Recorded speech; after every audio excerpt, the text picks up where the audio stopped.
the guy whose dogs I take care of just called me to let me know he's in the hospital in the emergency room. So it's Friday night. And so instead of going home, he lives a few blocks from me, I'm going to go to his house and just pick up the dogs. I just finished work, I'm on my way home. So to save time, because because once I get home, I just want to plop, you know, lay in bed or whatever, eat. So I want to go to his house first and get his dogs, and then I'll walk to my house. But I'm wearing these heels. But it's going to be better. I mean, they're pretty comfortable shoes. They're dancing shoes. They're like for tango. So I don't know if I should let myself be on camera. I don't like how I look lately.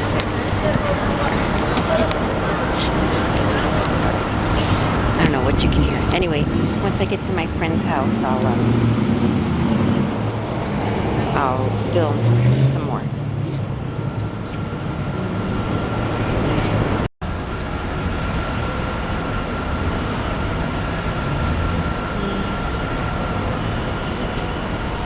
Okay, there comes my bus.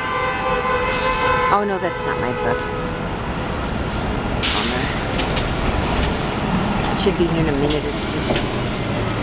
So my bus never came. Look at it, it's so dark. You know, it's winter time. It's really chilly. It feels like fall in the north these days here in Miami. And it's January 29th. You know, it gets pretty chilly at night. I'm wearing like a raincoat, even though it's not raining today, but like you know, one of those trench coat things. It's enough. And okay, so I'm just gonna go get the dogs and I'm gonna walk to my house. Okay, I actually don't see any instructions. I guess my friend doesn't have them in the box. Come here, Smokey. Come here, boy. Come on, honey. And of course, I'm scared he's gonna, you know, he's being nice, but if you bother a dog, sometimes they get, this is already feeling kind of hot, though. All right. Oh, okay, there's a 1 and a 2. So 1 and 2. Oh, 2 is more than 1. All right, let's see if I can get his ear. Here, it's nice and flat. I'll put it on 1. Okay, sweetie. Good boy. Good boy. I'll go like this. Okay, sweetie. Good boy. And his ear is flat. And I'm going like this on the flat of his ear. I'm not going to go sideways. I'm going to keep it flat. And I'm just really grossed out by these dogs. And you know, when a dog is clean, you feel like hugging him more and being sweeter and petting him more. So I finally decided, you know, I'm gonna, okay, sweetie. All right, I'll do the same on this side. I'll come back in a bit with a progress. You probably can't even hear me talking anyway, so I'll come back in a bit and see how far along we've gotten. Okay, good boy.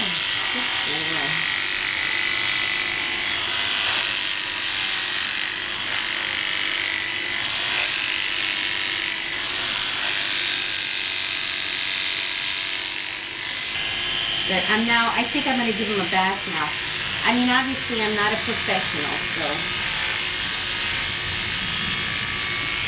But see what I do here on the neck? I lift his head. And I'm careful, I don't go straight, but I guess it's like shearing a sheep, you know, and he's obviously very chunky, you know, I chunked him up. I might take him to a hairdresser, I don't know, because I left him looking kind of silly. Come here, sweetie. All right.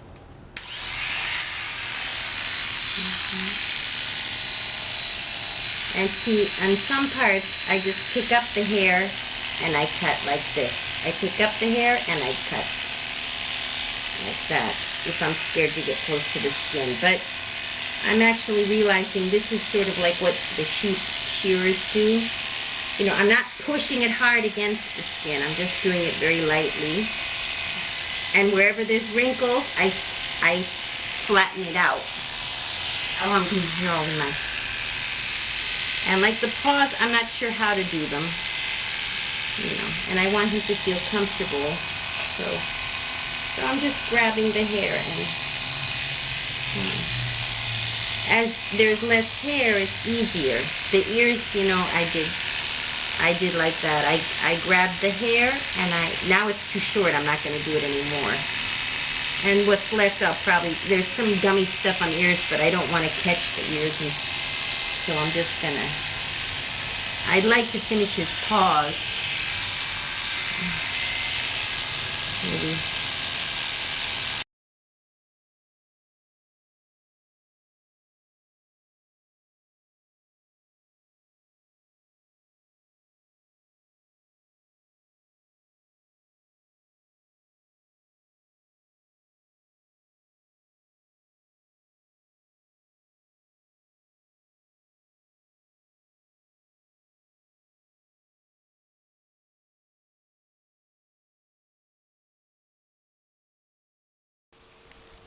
Hello, everybody.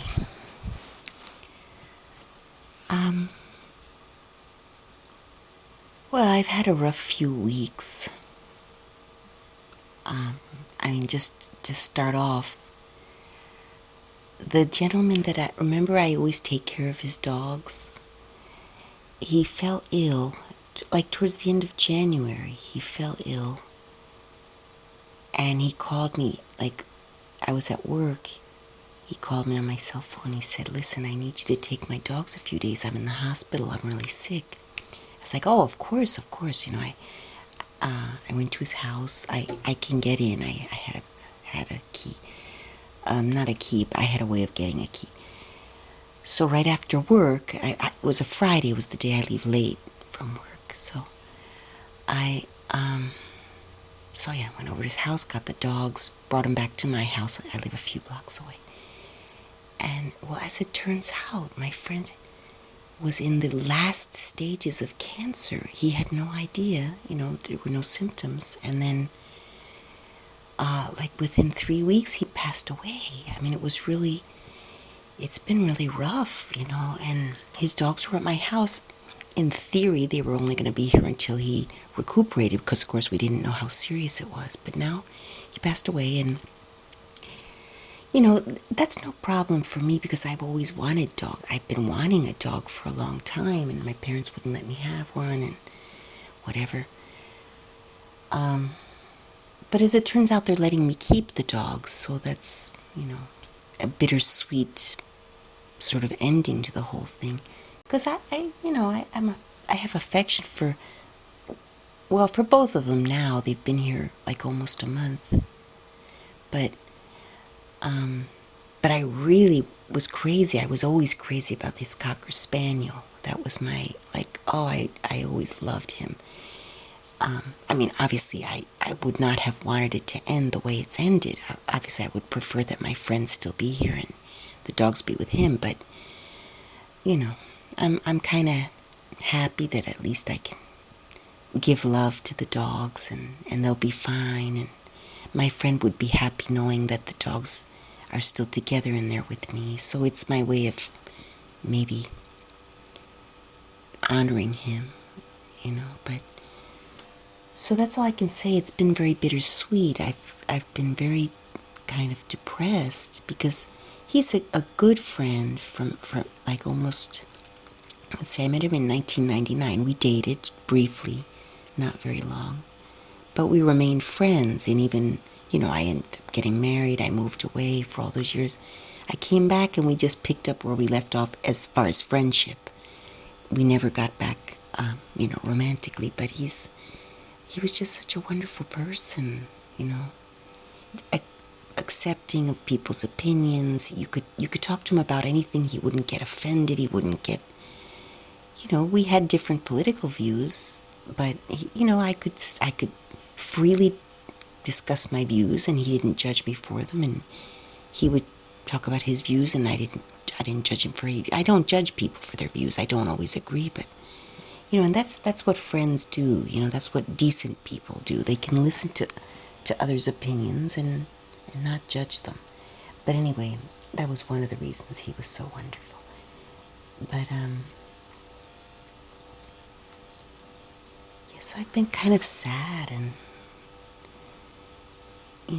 I guess over time. I mean, he just passed away a little over a week ago. So yeah, it's been pretty rough for his family. Obviously, his family came from out of town, and so yeah, that's been difficult. And yeah, I need to, I guess, over time go through the whole process of mourning, and I know I'll be okay eventually. I mean, I'm okay now. I'm sad, but I'll be fine. It's just kind of it's almost unbelievable, because it seems like the wrong people get hit with death, sometimes. It's like, this was the guy who loved life. For example, I'm not saying that I would want it to happen to me, but I'm saying I'm more of a person that I don't know what the right word is, not deserves it, but I'm a person who doesn't love life as much as other people do. I'm like, my opinion of life is, well, whatever, I'm here, I may as well make the best of it. But I don't I don't I don't feel passion for life. It's okay to have. I'm one of those people that I'm a glass half empty type of person. It's like, whatever, it's here, I'll make the best of it. But my friend was just like, he was so grateful for having life. He just did kayaking and motorcycle, and he traveled across the country on a motorcycle, and he went to Europe. He was really into motorcycling later in life. He was only 55, which might sound old to some of you if you're young, but 55 is very young for dying, and especially someone who didn't smoke, ate healthy, exercised, was a positive person, so psychologically he was healthy. He was tall, he was, muscular build. I mean, he was just everything that you want. He's in a first world country, which people have longer lifespans here, those who, in general, on the average. I mean, just everything that was positive was my friend. And he didn't let things get to him too much. I mean, if there were disappointments in his life, he would look at the positive side of it. He always saw the good in people. It's just amazing. He was funny. He would just make funny jokes. Just the kind of jokes that I appreciate too. Sort of goofy. Sometimes they would be a little bit on the, vulgar, like sexual. I'm not a person that really laughs at sexual jokes too much. They kind of annoy me, but he would do some of those too. I mean, with close friends, and but he would also do other witty type of jokes too. It wasn't always just.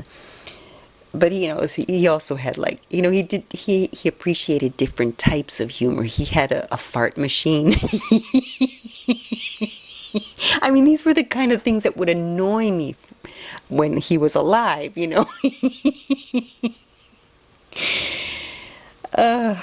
Like, one time, I remember he put the fart machine under the cushion on the sofa. So when I sat down, he made it go. He made the sound. It just annoyed me. I remember that was back, like, I don't remember. We weren't dating anymore, but we were still friends. And it just annoyed me. I just got mad at him. I didn't laugh, and and now I'm laughing at it. You appreciate things when they're gone. That's what they, the old saying is, you don't know what you got till it's gone or whatever.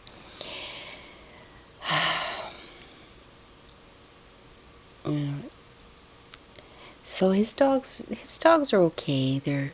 I think the first week, the older one, maybe she sensed something. She kind of, well, she's older, so maybe that's just part of being old. But she's laying around a lot. But we go out and she wags her tail. She's happy to go for a walk, and I took him to the dog park. And I'm giving them, I took them to the groomers, and because my friend was a good owner, his dogs were happy, he would take them places, but they weren't always the cleanest dogs. That was something every time I would pet sit for them, when he got back from the tip, I tell him, you got to take these dogs to the groomer, and, they smell, and he wasn't necessarily as far as keeping them groomed, but I mean, big deal. The dogs were happy, I'm more of a, try to keep them groomed. And they have long hair, Cocker Spaniel, and it's some kind of a terrier. I don't know if it's a pure breed. But their hair was kind of, I just had them buzz cut, both of them. I took them to the groomer. I told them buzz cut the hair. It wasn't, that one of them had a little bit of itching, and so I thought maybe they might have some. So anyway, they're good. So right now they're buzz cut. I am going to let the hair grow a little bit, especially on the terrier. She looks prettier with some hair on her face. But I'm just a little sad. Yeah.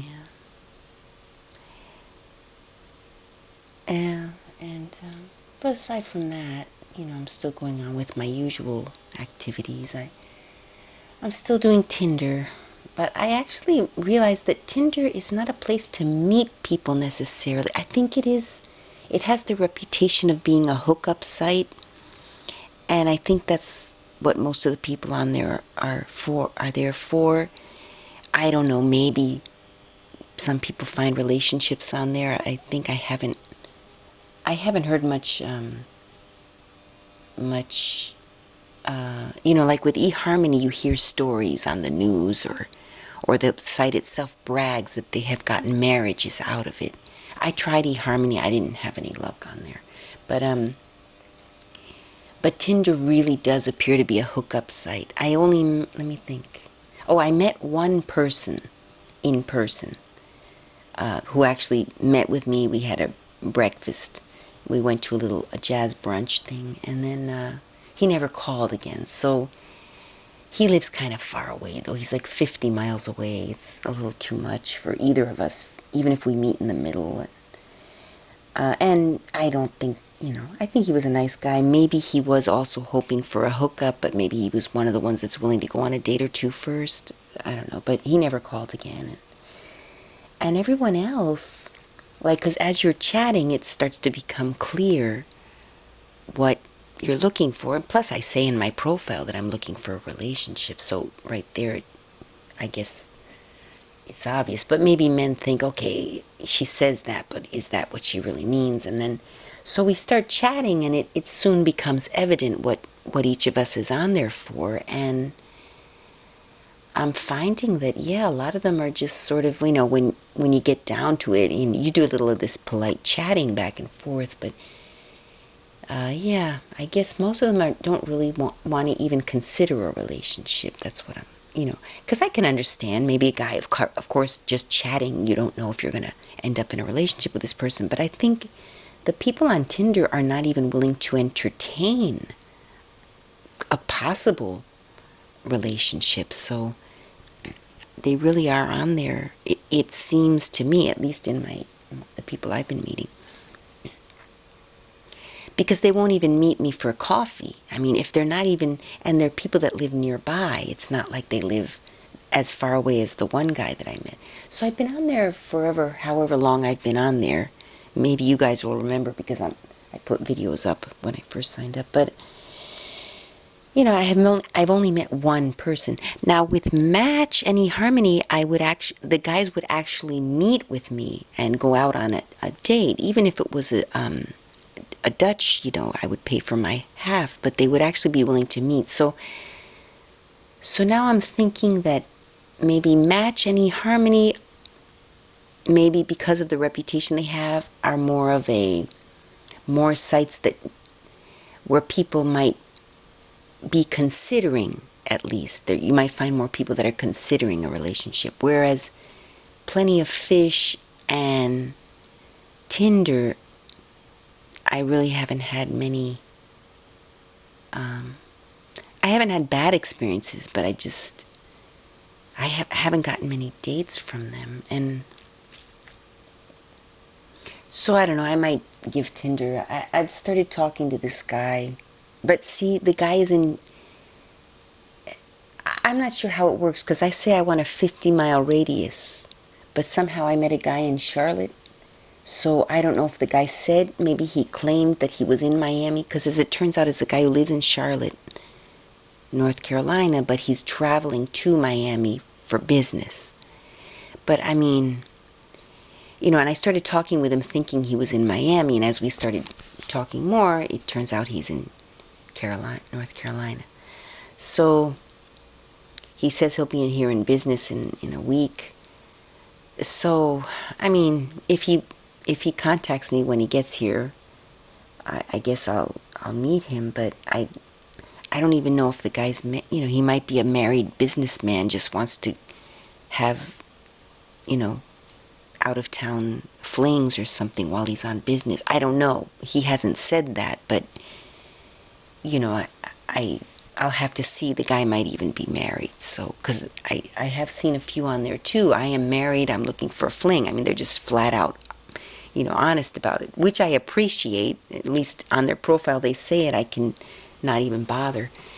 But, so I don't know. You gotta do what you gotta do. But, and I find also what happens is you match with someone and they don't write to you, and I don't write to them, because I've been trying not to write. I've been trying not to be because I think maybe I'm a little old-fashioned, but I think the guy is the one who should make the first move, and especially on Tinder, where, okay, it's made it easier for him because you've already swiped right on him, so he knows you're at least semi-attracted to him. He should feel comfortable in approaching you because he knows you're not going to reject him, at least for a conversation. So that's easy for the guy. And if even making it that easy for him, he's not even making the first move to write to me, I'm not going to be chasing after him. But what happened with the guy in Charlotte is I saw his profile. Okay, and I swipe right on many, not many, I'm somewhat selective, but when I see a guy and he's not that good, that attractive to me off the bat, I sometimes will read the profile and still I'll swipe right, because, the more people you swipe right on, the more chance you have of getting a match. So this guy from Charlotte, I looked at the picture, and, he was okay looking. I didn't think he was ugly, but I didn't think he was gorgeous. Just sort of a normal-looking guy, 50-something, and, he looked like a 50-something-year-old guy. I mean, just whatever. So, but then I read his profile, and what jumped out at me was the word candy. Can you believe it? And I said, candy? What? And I started reading the profile, and it turns out he's the regional manager for a candy company. He didn't say which company, but and he travels a lot for his job to different parts of the region. So I guess it includes Florida. So that's why I swiped right on him. Isn't it? It's so superficial, I know. But, I mean, other women swipe right maybe because the guy has a nice car. Because the guys on there will put if they have a fancy car, they'll put a car, or they'll put pictures of their house, or they have a boat. Here in Florida, a lot of men have boats.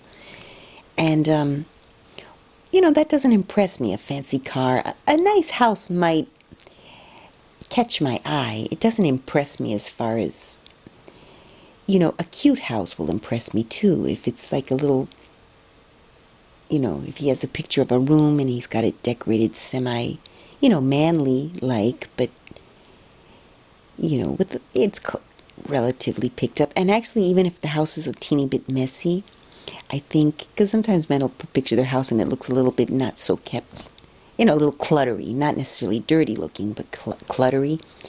I imagine, okay, but if we get together, I'm going to organize all his stuff, because I actually enjoy, I get into moods where I really feel like organizing, and I categorize the stuff, and I put them away, and I find places for them, and I'm a really good clutter organizer.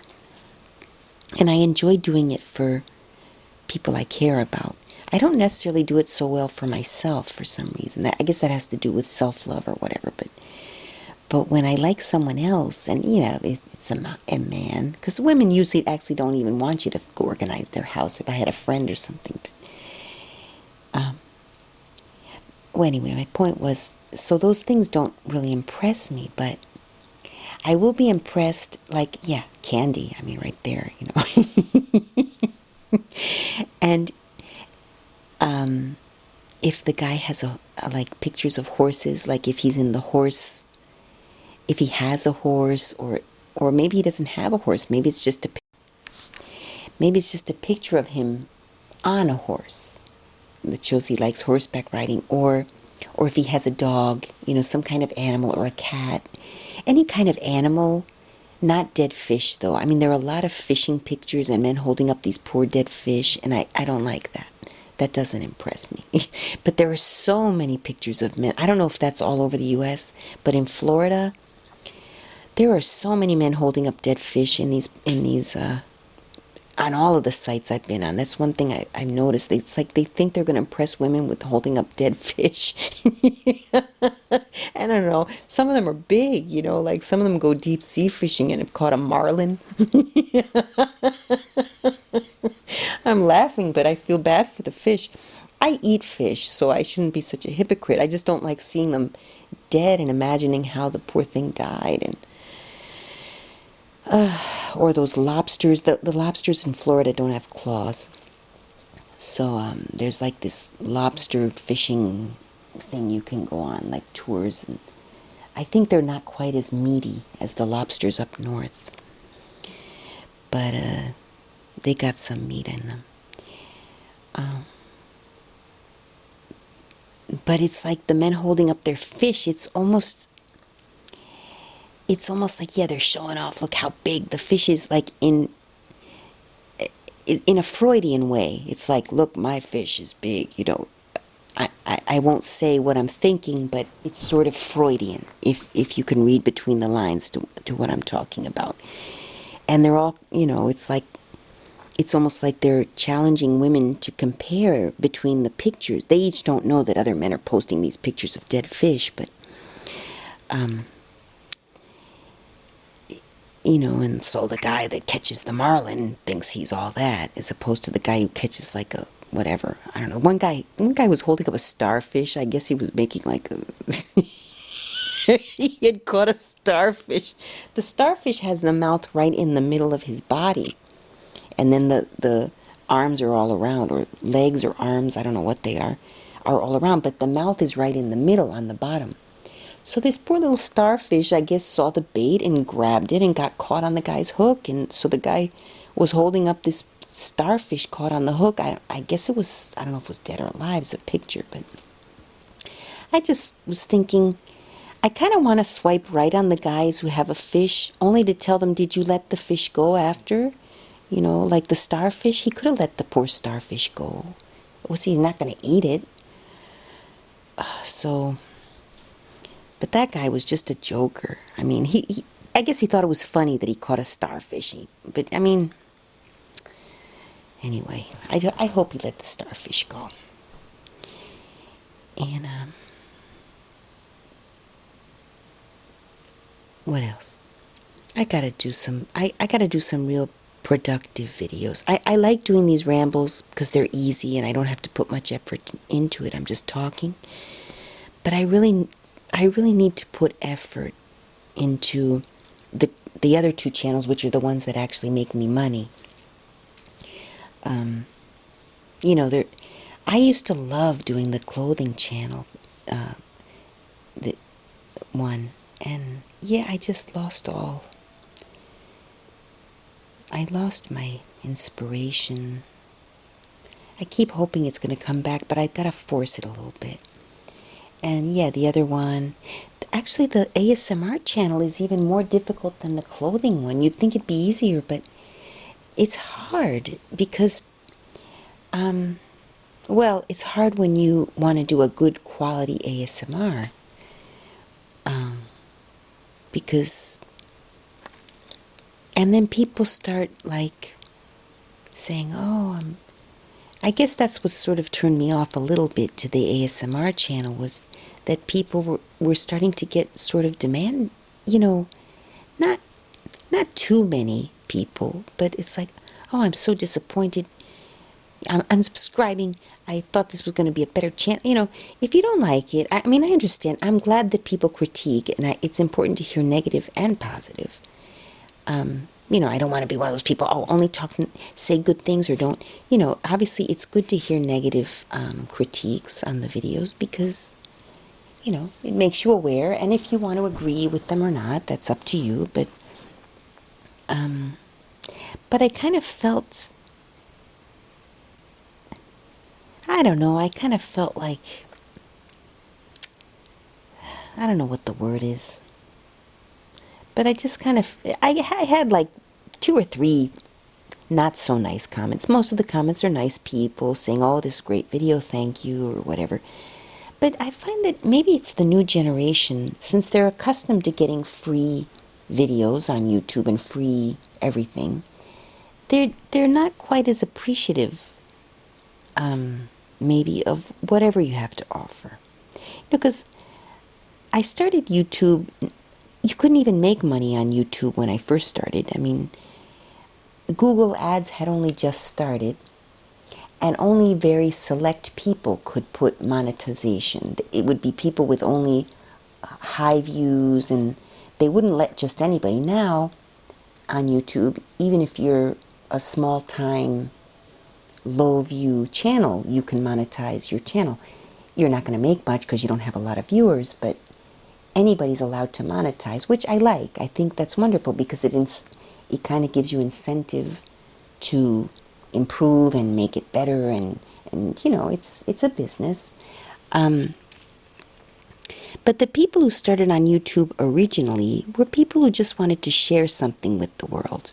Like I found that I did 1 or 2 sewing videos, and people appreciated it, and I liked that I was appreciated, and I started really getting excited about doing the videos, and I made a few, and they weren't the best quality film, and they were, you know, the sound was bad because I didn't know how to use the camera even, and I didn't have a good quality camera, but I did it because I just enjoyed the feedback from people. Thank you, this was so nice of you to do this video, and you know, it wasn't for a monetary compensation. And but then I noticed that people started getting more demanding, not so much with the sewing channel. Yeah, a few people said mean things, but not too many either.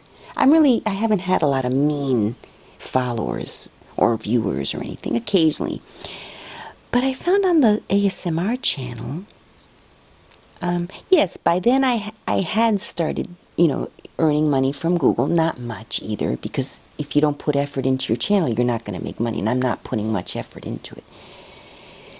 You know, you got to put effort, you got to market so that more people watch you, you know, if you want to actually earn a decent amount of money. But I still get a steady income from, you know, it's about, I guess I'm up to about $50, $60 a month, just based on videos that I did years ago that I just put up and monetized and forgot about. And I haven't really been doing many videos lately, but the first few videos are still getting a lot of views on the sewing channel. And then on my ASMR channel, jeepers, I'm not making any money on that channel because I'm not putting any effort into it. But there is the one or two videos that are making a steady fair amount are the gum snapping. And I can't snap gum anymore. So, because I had all my teeth fixed. My teeth are now all fixed. I have all fixed new teeth. But I can't snap. I can barely snap on one side now. So that's the secret. You gotta kind of have some holes in your teeth, or nooks and crannies. And the reason I was able to snap so well at one point was because I had a big I didn't realize that it was that bad, but I had a huge hole in my tooth. It was really bad. They actually had to, it was one of my way back teeth, thank goodness, so you can't notice it, but they had to actually pull that tooth out. They said there's no sense in even trying to fix this tooth. It is so far gone. So anyway, when they pulled out that tooth, I could no longer snap gum. So there's your secret. So many people, how do you snap gum? How do you snap gum? And you can still do it with your molars, even if you don't have cavities. If you have molars that are nice, and that's another problem. I was always a grinder my whole life. I grind my teeth in my sleep and even in the daytime for sometimes. So I've ground down my molars, so I don't really have a lot of bumps in my molars either. But if you're someone who doesn't grind their teeth and have a lot of bumps, still in your molars, the natural shape of your molar, you probably have a better chance of achieving gum snapping. But anyway, now my teeth are all fixed. But my huge cavity, that tooth was pulled, so I can't snap there anymore. That was the one that made it, like, people were amazed at how well I could snap gum. And here I am telling you now. I kind of suspected it was because I had a huge cavity. I didn't want to admit it to myself. But, when I went to the dentist, and the dentist had been telling me, you got to do something, and I didn't have the money to fix them all at once. So I've been doing it in pieces, like the more urgent parts first, and then so eventually I got to that one. And that one, by the time I got to that one, had deteriorated so badly that she said, no, just pull the tooth because, And since it was way in the back, it wasn't my wisdom tooth, it was one, because I had my wisdom teeth pulled years ago, but it was the one before where your wisdom tooth would be. So yeah, back there I'm missing a tooth, but you can't tell, because thank goodness it's way in the back. So, but all my other teeth are fixed now, and I've been flossing, and I've been brushing, and I've been using the water pick. I'm like, now that they're all good, I have to stay on top of it and not let them deteriorate. Because I had gone many years, living in the third world, sometimes they don't give you the best medical treatments, and they'll do the bare minimum, and even if you're paying, and I would go to private dentists, but the quality is not as good as the quality of medicine here in the U.S. And it's expensive here, but we pay for it. So, now we're paying for everyone else too. So, which has been hard on me. I mean, I was already paying kind of expensive before this Obamacare thing. And now they cut my plan that I had. It was kind of expensive, but it was worth it.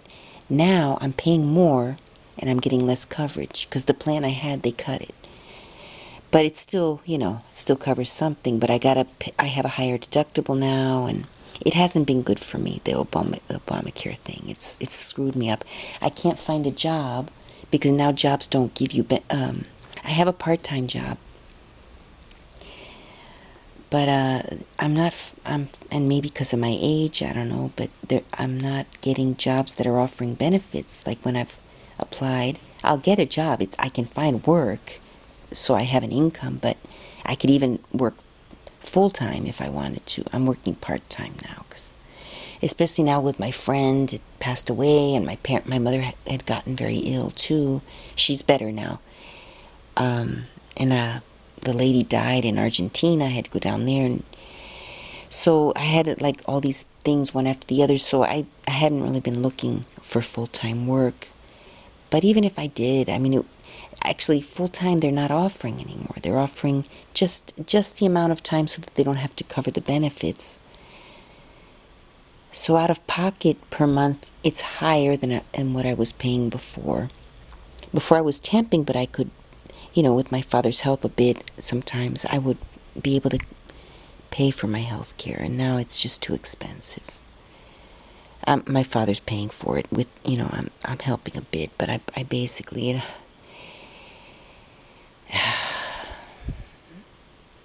it just kind of makes me mad because, like, by now maybe I could have been independent, but it's... The good thing in Argentina, there's a new president now, and he's more of a conservative president, so thank goodness it's helping me. Now I'll be able to get my money out of the country. I'll be able to, because I have a half a house down there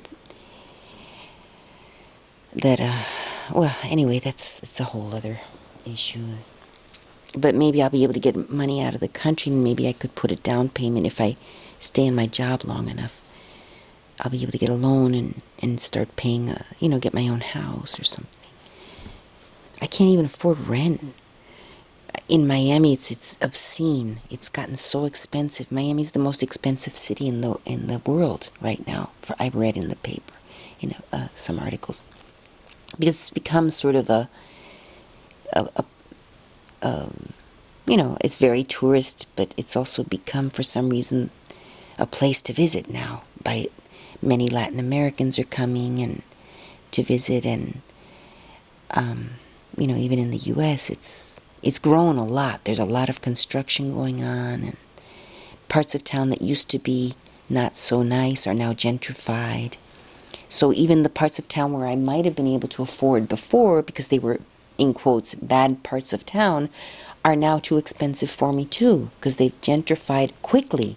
I mean, it was like, in a short period of time, suddenly, all the poor people were forced out, because that's what gentrification is. It's a nice word, but basically the place starts to get nice. They start cleaning it up, and the taxes go up because it looks nicer, and people start risking, moving to that part of town, and the taxes go up, and then the poor people can't pay the taxes, and they have to sell their homes and move farther out or something. So, but anyway, I can't even afford those parts of town. I could have afforded it when it was a bad part of town. So I'm thinking about maybe I could probably rent, well, with a roommate, which doesn't thrill me. I mean, if I have to rent with a roommate, I may as well stay in my parents' garage where I have privacy. I mean, I have my own garage at least. It's not thrilling to be here, but... or I could move to a bad part of town, and I could actually have a little house with a fence, and I have it for my dogs now that I have 2 dogs. My parents are letting me keep them, So that's another reason I'm not forced to move out as quickly, because my parents said, well, we liked Jim a lot. They really did love Jim. He's a good friend of mine. So in honor of him, they didn't give me too much hassle about keeping his dogs. So that's one positive thing about, But it's made it even easier for me to want to stay, and I'm just getting more and more like, whatever, yeah, things just, you sort of just stop trying anymore,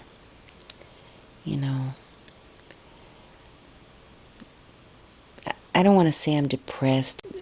Life pretty much sucks. I'm sorry. It does. I'm a realist.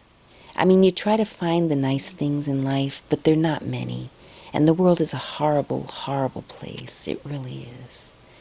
And people are so selfish. They only care about themselves. Me too. I'm one of those people. I care about myself. I care about others too. I care about the people in the Middle East and how we're bombing the hell out of them and nobody seems to care. I do care about that. And, you know, people here in the U.S. that are poor, I try to help. I donate it to causes and stuff, and because it makes me feel good, you know. It's, oh, I donate to this cause. I mean, whatever, I feel good about it. I know, and I don't even have money to pay for my health care, but $20 to a good cause is not a stretch, you know. It's not. It's like, okay, oh, you can't even afford health care, but you're giving to causes. But it's like, you know, I'll do it like every month or two. I'll give $20. You know, it's really nothing. If I take the free trolley for 2 weeks instead of taking the Metro Rail, that's $20 right there. So, and I have been taking the free trolley a lot. It takes longer to get to work, but I just get up a little earlier. And, you know, there were a few, you know, Florida gets really cold on a few nights a year, like 2 or 3 nights a year, it gets really cold. And I had a down coat. It was a men's down coat that a girlfriend had that moved out of town. But she was a big girl and it was a men's coat. So it actually fits a man.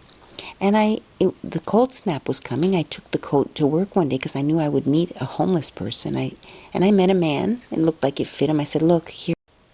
The homeless people hang around the Metro rail because they know a lot of people coming through with extra change. And so I knew I would find a homeless man near the Metro that had would fit, the coat would fit. It wasn't huge coat. It was for like a medium build man.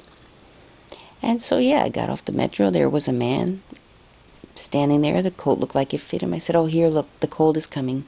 And I gave him the coat. And I've seen the gentleman since. Oh, thank you, thank you. And the cold days came. He had a bag. And the nice thing about down coats is you can squish them really small. So he had a bag and he just, you know, the cold snap ended. And I said, oh, you know, hey, that coat worked out, thank you. And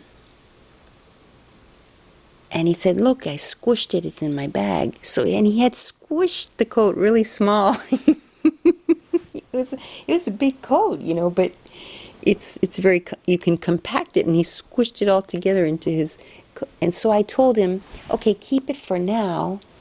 Because I thought to myself, it's a pity, because when summer comes, what he's probably going to do, because, I mean, I would, you know, you can't be lugging that thing around. And homeless people, they think from day to day. They're not thinking, oh, this coat will be useful for me next winter, because they don't even have a place to keep their stuff. So I'm thinking when the hot weather comes back, and now it's getting warmer already. We're towards the end of February. March is going to be hot already. So I mentioned to him, because I see him now regularly. You know, once I met him, like, you see him all the time after that. So I told him, well, look, keep it, you know, a little while longer, because there's still a few cold nights that may come. But when the warm weather comes, give the coat back to me. I'll wash it and I'll keep it for next winter. And then when winter comes again next year, you could use it again. Because I'm thinking what he's probably going to do is, well, maybe he could sell it. I doubt it. I mean, a thrift shop wouldn't pay more than a few bucks for it. I mean, sure, he could get a few bucks for it. But I'm thinking the coat itself is not, maybe monetarily you can't get much money for it, but it's invaluable for the cold nights, you know, 40-degree weather sometimes, which is maybe to northerners, they're laughing. 40, you think that's cold, but 40 degrees for someone with just a t-shirt on is very cold. You could probably get hypothermia with that.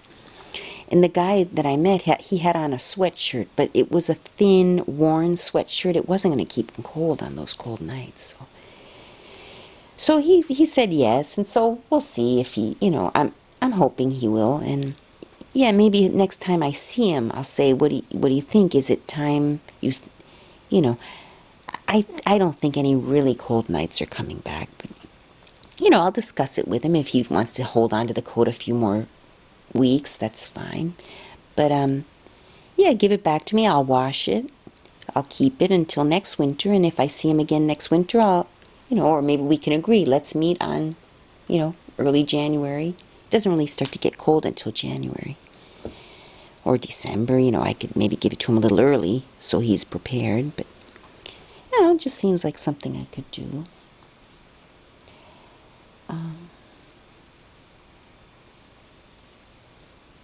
Anyway, well, thanks guys for listening. I guess we'll talk again soon.